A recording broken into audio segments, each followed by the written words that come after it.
ओम श्री सद्गुरु परमात्मने नमः।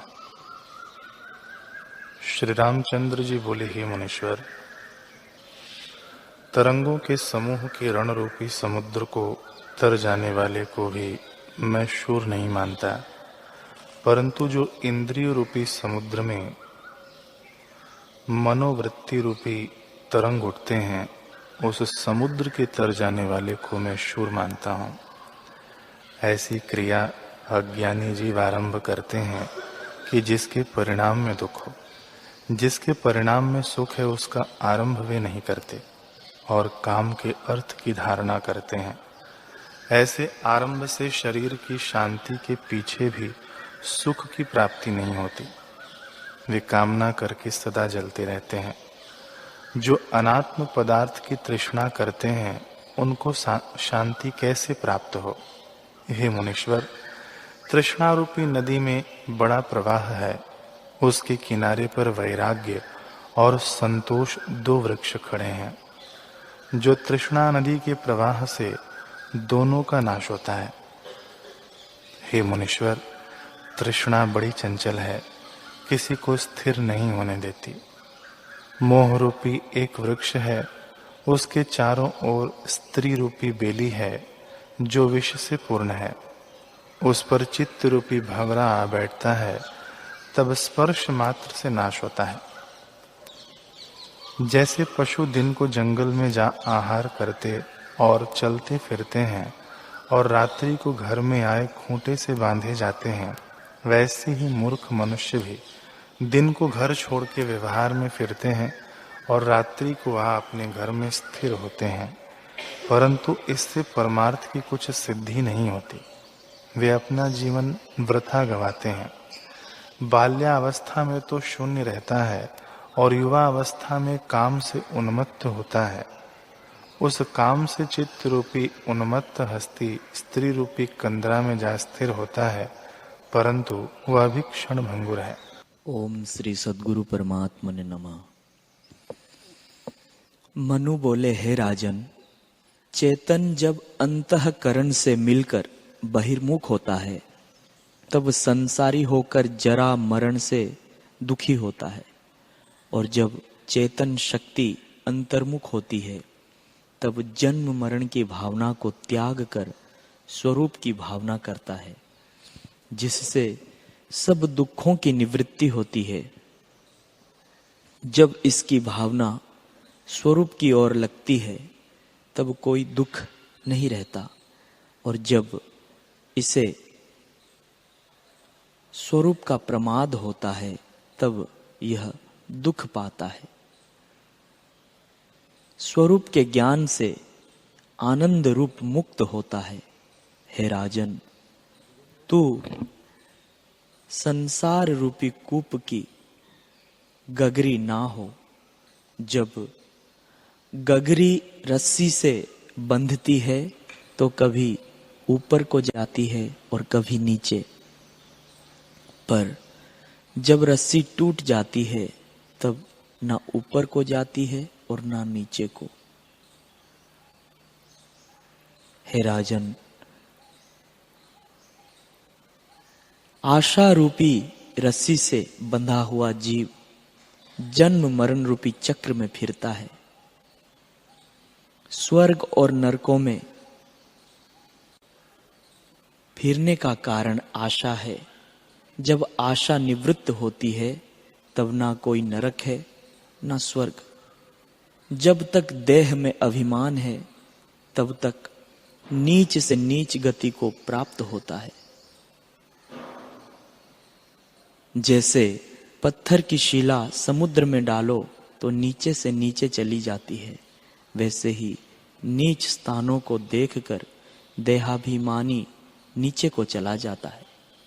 जब इंद्रिया आदि का अभिमान त्याग करता है, तब जैसे क्षीर समुद्र से निकलकर चंद्रमा नीचे से ऊपर को चला जाता है, वैसे ही ऊपर को जाता है।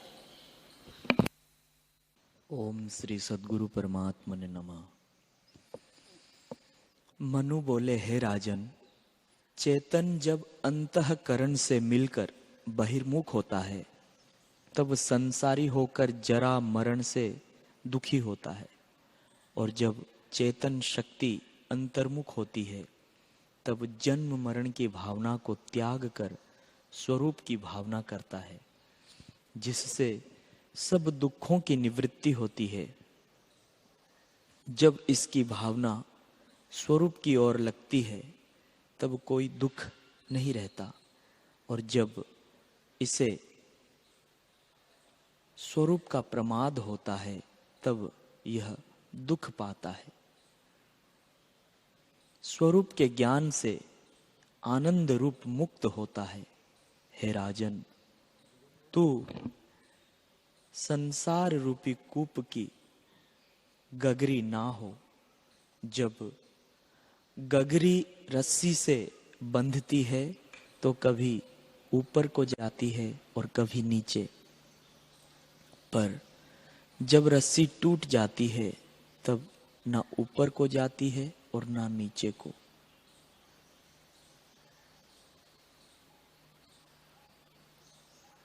हे राजन, आशा रूपी रस्सी से बंधा हुआ जीव जन्म मरण रूपी चक्र में फिरता है। स्वर्ग और नरकों में फिरने का कारण आशा है। जब आशा निवृत्त होती है तब ना कोई नरक है ना स्वर्ग। जब तक देह में अभिमान है तब तक नीच से नीच गति को प्राप्त होता है। जैसे पत्थर की शिला समुद्र में डालो तो नीचे से नीचे चली जाती है, वैसे ही नीच स्थानों को देखकर देहाभिमानी नीचे को चला जाता है। जब इंद्रिया आदि का अभिमान त्याग करता है तब जैसे क्षीर समुद्र से निकलकर चंद्रमा नीचे से ऊपर को चला जाता है, वैसे ही ऊपर को जाता है।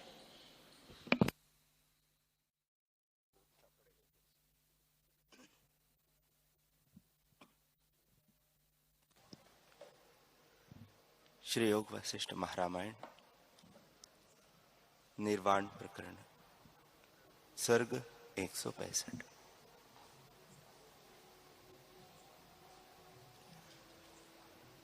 श्री वशिष्ठ जी बोले, हे रामचंद्र जी, संतों का संग और सच्छास्त्रों का श्रवण करके स्वरूप का अभ्यास करो, इससे आत्मपद की प्राप्ति होती है।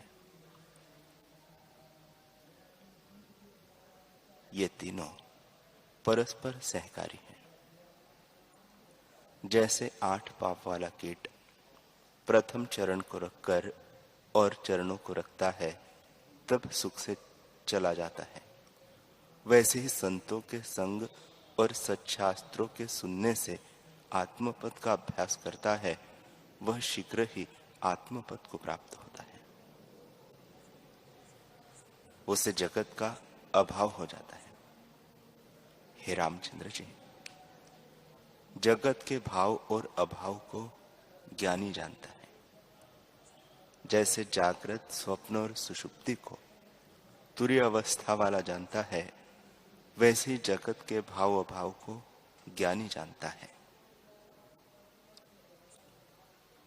जैसे अग्नि में सूखा तृण डालो तो देख नहीं पड़ता, वैसे ही ज्ञानवान को जगत नहीं दिखता। हे रामचंद्र जी, ज्ञानवान को सर्वदा समाधि है, कभी अहम का उत्थान नहीं होता। जब तक उस पद को प्राप्त न हो तब तक साधना में लगा रहे, और जब उस पद को प्राप्त हो तब फिर कोई यत्न करना बाकी नहीं रहता। हे रामचंद्र जी, इस चित्त के 2 प्रवाह हैं। एक तो जगत की ओर जाता है और दूसरा स्वरूप की ओर। जो जगत की ओर जाता है वह औषध आधिक है, औपाधिक है, और जो स्वरूप की ओर जाता है वह उपाधि को दूर करने वाला है। जैसे एक लकड़ी गीली और एक सूखी होती है। जो गीली है उसमें उपाधि जल है, वह फैल जाता है, और जब जल नष्ट हो जाता है तब वह शुद्ध होती है, फिर प्रफुल्लित नहीं होती। वैसे ही संसार की सत्यता से चित्त बढ़ता है, और जब संसार की वासना नष्ट होती है तब शुद्ध पद को पाता है। हे रामचंद्र जी, वाद भी दो प्रकार के हैं। जो वाद किसी को दुख दे उसे मूर्ख करते हैं, और जो परस्पर मित्र भाव से तत्व का निरूपण करे वह वाद ज्ञानवान करते हैं। जो जैसा वाद करता है उन्हें उसका दृढ़ अभ्यास होता है, और वैसा ही रूप उनका हो जाता है। जो झगड़ा करते हैं उनका वही रूप हो जाता है, और जो मित्रता से स्वरूप का वाद करते हैं उनका वही रूप होता है। उस पद को पाकर परम शांति होती है।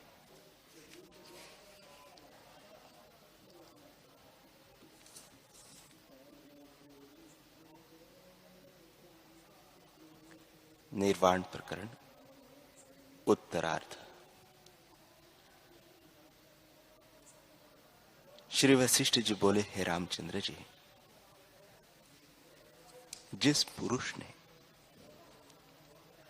समाधान रूपी वृक्ष के फल को जानकर खा लिया और उसको पचाया है, उसे परम स्थिति प्राप्त होती है। जैसे पंख टूटने से पर्वत यथास्थान स्थित है, वैसे तृष्णा रूपी पंख टूटने से जीव स्थिर होता है। हे रामचंद्र जी, जब उसको फल प्राप्त होता है तब उसका चित्त भी आत्मरूप हो जाता है। जैसे दीपक का निर्वाण होता है तब जाना नहीं जाता कि वह कहां गया, वैसे ही आत्मपद के प्राप्त होने पर चित्त भिन्न होकर दिखाई नहीं देता। हे रामचंद्र जी, जब तक अकृत्रिम आनंद नहीं प्राप्त हुआ और उस पद में विश्राम नहीं पाया, तब तक शांति नहीं प्राप्त होती। वह पद निर्गुण, स्वच्छ और परम शांत है। जब उस पद में स्थिति होती है तब परम समाधि हो जाती है। ऐसा त्रिलोकी में कोई नहीं जो उसको समाधि से उतारे। जैसे चित्त की मूर्ति होती है वैसे ही उसकी अवस्था होती है। उसकी सब चेष्टा इच्छा से रहित होती है। जैसे पंख से रहित पर्वत स्थित होता है, वैसे ही मन संकल्प विकल्प से रहित हो जाता है और शांति पद को प्राप्त होता है।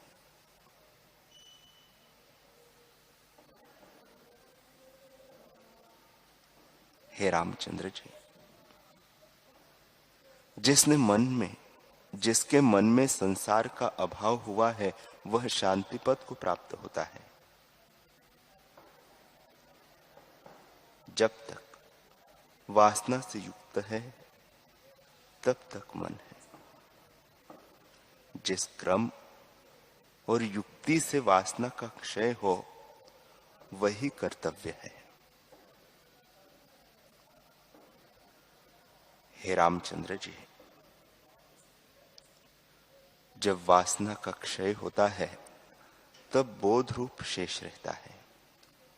इसलिए जिस क्रम से वह प्राप्त हो वही करना चाहिए, क्योंकि उस पद के प्राप्त हुए बिना शांति कभी न होगी। जब चित्त उस पद की ओर आवे तब शांत होकर दुख से रहित और अविनाशी हो, क्योंकि सबका आत्मा निर्विभाग, अनंत, परम शांति रूप और सबके कर्म के फल का देने वाला है।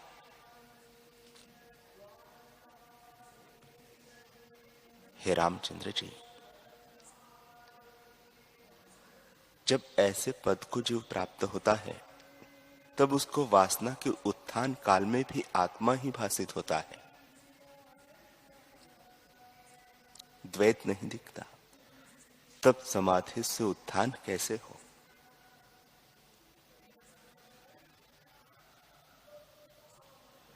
ऐसा कोई समर्थ नहीं कि उसको समाधि से उतार सके। जब ऐसा पद प्राप्त होता है तब संसार नीरस लगता है। हे रामचंद्र जी,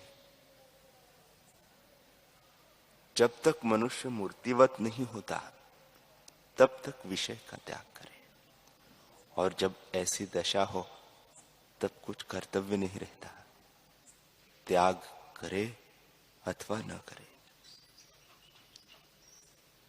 यह मुझे निश्चय है कि जब ज्ञान उपजेगा तब मनुष्य विषयों से विरक्त हो जाएगा। ब्रह्म से काष्ठ पर्यंत जितने पदार्थ हैं वे सब उसको निरस हो जाते हैं।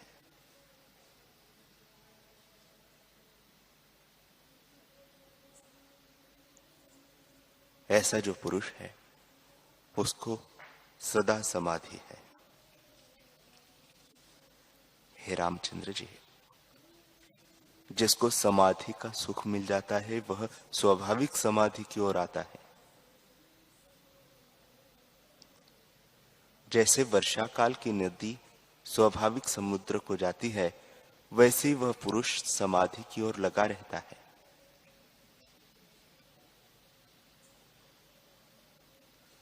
जो पुरुष विषयों से विरक्त और आत्माराम होता है उसकी वज्रासार की सी दृढ़ स्थिति होती है।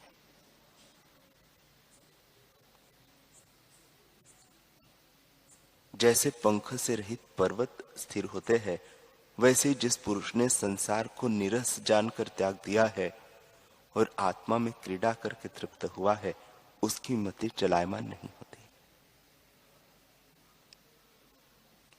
हे राघव, जिस पुरुष की चेष्टा भी होती है पर जो संकल्प विकल्प से रहित है वह सदा मुक्त रूप है।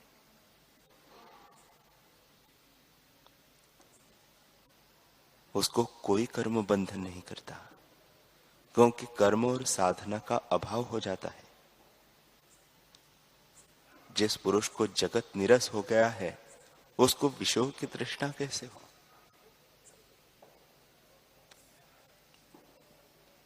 और जब तृष्णा न रही तब दुख कैसे हो? दुख तब होता है जब विषयों की तृष्णा होती है, और विषयों की तृष्णा तब होती है जब अपने स्वभाव को मनुष्य छोड़ देता है। हे रामचंद्र जी, जब अपने स्वभाव में स्थित हो तब पर स्वभाव जो इंद्रियों के विषय हैं वे रस संयुक्त कैसे लगे और दुख और तृष्णा कैसे हो?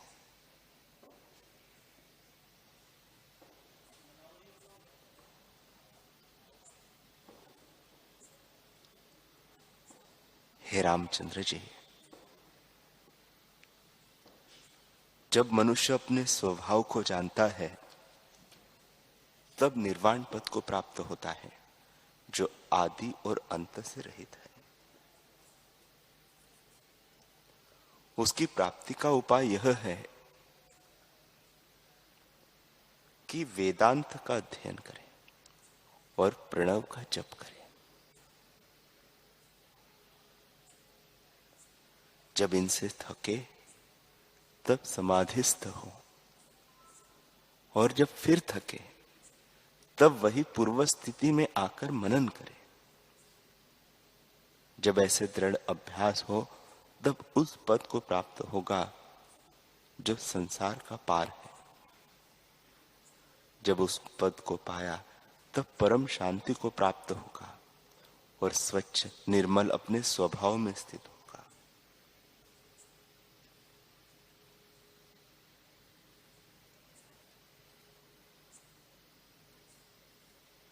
श्री वशिष्ठ जी बोले, हे रामचंद्र जी,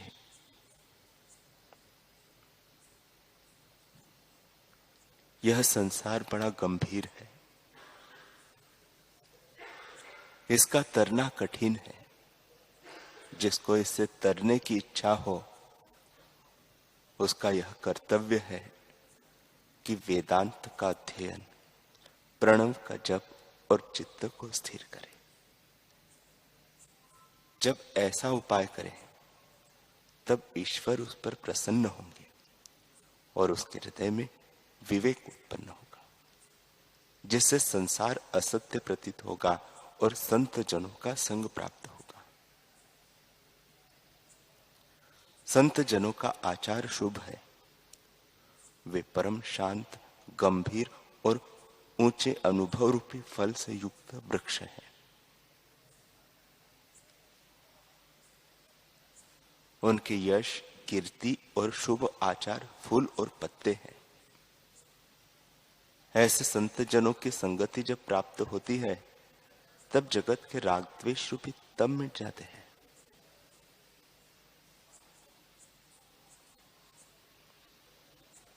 जैसे किसी मजूर के शीश पर बोझ हो और वह तपन से दुखी हो, पर वृक्ष की शीतल छाया प्राप्त होने पर वह शीतल होता है, फल खाकर तृप्त होता है और थकान का कष्ट दूर हो जाता है। वैसे ही संतों के संग से मनुष्य सुख को प्राप्त होता है। जैसे चंद्रमा की किरणों से युक्त मनुष्य शीतल होता है, वैसे ही संतजनों के वचन से शांति होती है। हे रामचंद्र जी, संत जनों की संगति करने से पाप दग्ध हो जाते हैं।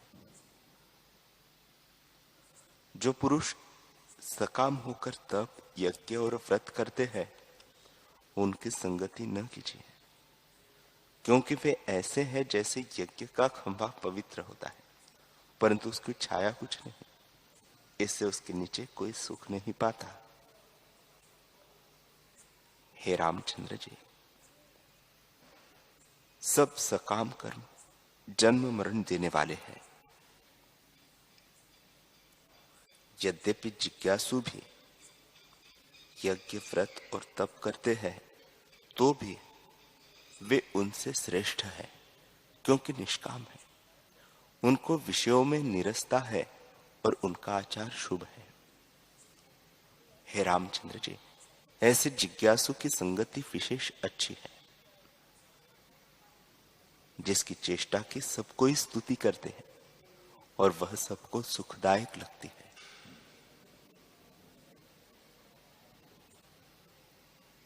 जो जिज्ञासु के समान नवनीत, कोमल, सुंदर और स्निग्ध होता है, उनको संतों की संगति प्राप्त होती है। हे रामचंद्र जी, फूलों के बगीचे और सुंदर फूलों की शैया आदि विषयों से भी ऐसा निर्भय सुख नहीं प्राप्त होता जैसा संतों की संगति से प्राप्त होता है, क्योंकि उनका निश्चय सदा आत्मा में रहता है। हे रामचंद्र जी, ऐसे ज्ञानवानों की संगति करके जब हृदय शुद्ध होता है तब आत्म तत्व की प्राप्ति होती है। जब तक हृदय मलिन है तब तक उसकी प्राप्ति नहीं होती।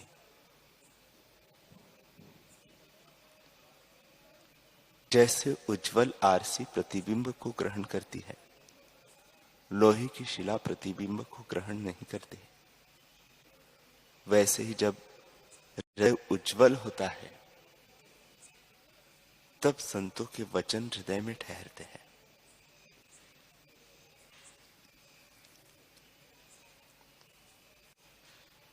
जैसे वर्षा काल का बादल फैलकर थोड़े से बहुत हो जाता है, वैसे ही जब हृदय शुद्ध होता है तब बुद्धि बढ़ती जाती है। जैसे वन में केले का वृक्ष बढ़ता जाता है, वैसे ही बुद्धि बढ़ती जाती है।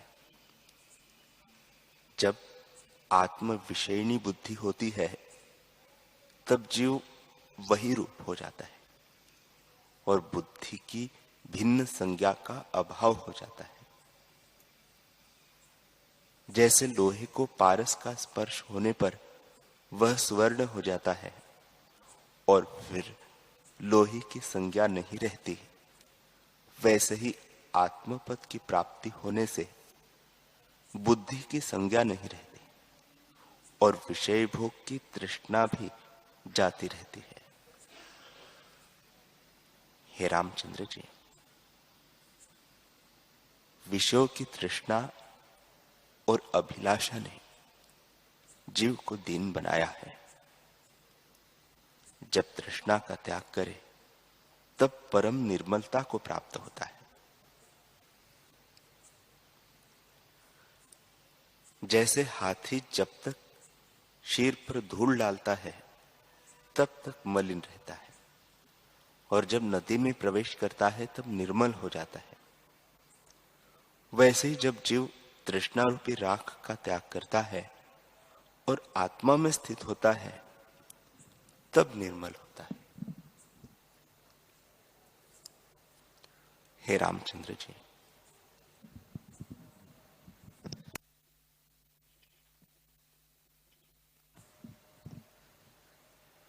जब जीव भोगों की इच्छा त्यागता है तब बड़ी शोभा पाता है। जैसे सुवर्ण को अग्नि में डालने से उसका मैल जल जाता है और वह उज्जवल रूप धारण करता है। हे रामचंद्र जी, भोग रूपी बड़ा विष है, उसका दिन दिन त्याग करना विशेष लाभदायक है। जीव जब तृष्णा का त्याग करता है तब अति शोभा पाता है। जैसे राहु दैत्य से रहित चंद्रमा शोभा पाता है, वैसे ही तृष्णा का वियोग होने पर पुरुष भी शोभा पाता है। हे रामचंद्र जी, जब भोगों से वैराग्य होता है तब दो पदार्थों की प्राप्ति होती है। जैसे नूतन अंकुर के दो पत्ते होते हैं, वैसे ही तृष्णा के त्याग से एक तो संतों की संगति मिलती है और दूसरे सच्छास्त्रों का विचार उत्पन्न होता है। इनमें जब दृढ़ भावना होती है तब अभ्यास करके वही परमानंद रूप होता है जिसमें वाणी की संगति नहीं।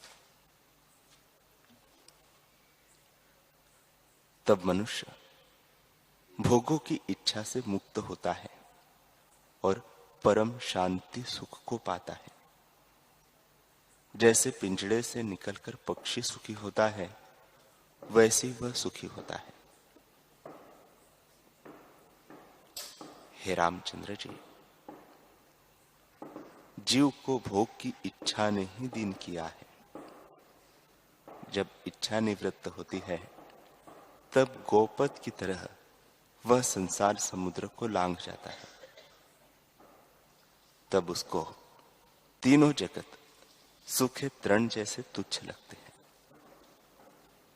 हे रामचंद्र जी, जब वह भोगों की इच्छा से मुक्त होता है तब ईश्वर होता है।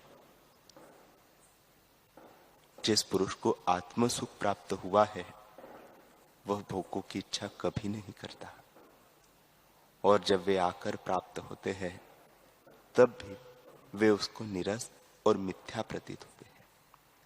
इससे वह उनके भोग को नहीं चाहता। जैसे जाल से निकला हुआ पक्षी फिर जाल में नहीं पड़ता, वैसे ही वह पुरुष भोगों को नहीं चाहता। जब विषयों की तृष्णा निवृत्त होती है तब परम शांति पाता है और संतों के वचन उसके हृदय में शीघ्र ही प्रवेश करते हैं। हे रामचंद्र जी, मोक्ष रूपी स्त्री के कानों के भूषण संतों की संगति है। जब साधु की संगति होती है तब अशुभ कर्मों का त्याग हो जाता है और पराये धन की इच्छा नहीं रहती। तब जो कुछ अपना होता है उसके भी त्यागने की इच्छा होती है और भले भोग जो भोगने के लिए आते हैं उनको वह बांटकर भोग करता है। निदान बड़े उत्तम भोगों से लेकर साग तक जो कुछ प्राप्त होता है उसमें से औरों को देकर वह खाता है। तब यदि कोई शरीर मांगे तो वह शरीर भी दे देता है, क्योंकि उसको देने का अभ्यास हो जाता है, पर और से साग मांगने की भी इच्छा नहीं रखता। संतोष से यथा प्राप्त चेष्टा और तप दान करता है। यज्ञ, व्रत और ध्यान करके पवित्र रहता है और तृष्णा का त्याग करता है। हे रामचंद्र जी, ऐसा दुख घोर नरक में भी नहीं होता जैसा तृष्णा से होता है। जो धनवान है उनको धन के कमाने और रखने की चिंता है। उन्हें उठते बैठते खाते पीते चलते सोते सदा धन की ही चिंता रहती है। इसी चिंता में वे पच पच कर मर जाते हैं और फिर जन्म लेते हैं। हे रामचंद्र जी, निर्धन को भी चिंता रहती है, परंतु थोड़ी होती है। जब तक चिंता रहती है तब तक जीव दुखी रहता है, पर जब चिंता नष्ट होती है तब परम सुखी होता है। हे रामचंद्र जी, यद्यपि धनी हो और उसे संतोष नहीं तो वह परम दरिद्री है, और जो धन से हीन है परंतु संतोषवान है वह ईश्वर है। जिसको संतोष है उसको विषय बंधन नहीं कर सकते। हे रामचंद्र जी, जब तक धन की इच्छा नहीं करता तब तक भोग रूपी विष नहीं व्यापता, पर जब धन की इच्छा उपजती है तब परम विष व्यापता है। विपरीत भावना में दुख होता है और जो दुखदायक पदार्थ है वे सुखदायक जान पड़ते हैं। हे रामचंद्र जी, जो कुछ अर्थ है वही अनर्थ है। जिसको संपदा जानता है वही आपदा है, और जिसको भोग जानते हैं वही सब रोग रूप है। इनको संपदा जानकर चाहता है, इससे बड़ा दुखी होता है। हे रामचंद्र जी, रसायन सब दुखों का नाश करती है, परंतु वह देवताओं के पास होती है। यदि अमृत चाहिए तो संतोष ही परम रसायन है। जब विश्व में दोष दृष्टि होती है और मनुष्य संतोष धारण करता है तब मूर्खता दूर हो जाती है और गोपत की तरह वह संसार समुद्र से शीघ्र ही तर जाता है। जैसे गऊ के पैर के गड्ढे को सहज ही लांग जाते हैं, वैसे ही संसार समुद्र को वह सहज में तर जाता है। हे रामचंद्र जी, जिसको संतोष प्राप्त होता है उसको परम शांति होती है। कभी वसंत ऋतु भी सुख का स्थान हो, नंदन वन भी सुख का स्थान हो, उर्वशी आदि अप्सराएं पास हो, चंद्रमा निकला हो, कामधेनु विद्यमान हो और इंद्रियों के सब सुख प्राप्त हो, तो भी शांति न हो। एक संतोष से ही शांति होगी। संतोषवान को ये विषय डिगा नहीं सकते। हे रामचंद्र जी, जैसे अर्घ्य भरकर छोड़ने से तालाब नहीं भरा जाता, पर जब वर्षा होती है तब शीघ्र ही भर जाता है, वैसे ही विषयों के भोग से शांति नहीं होती। संतोष ही से पूर्ण आनंद और ओज की प्राप्ति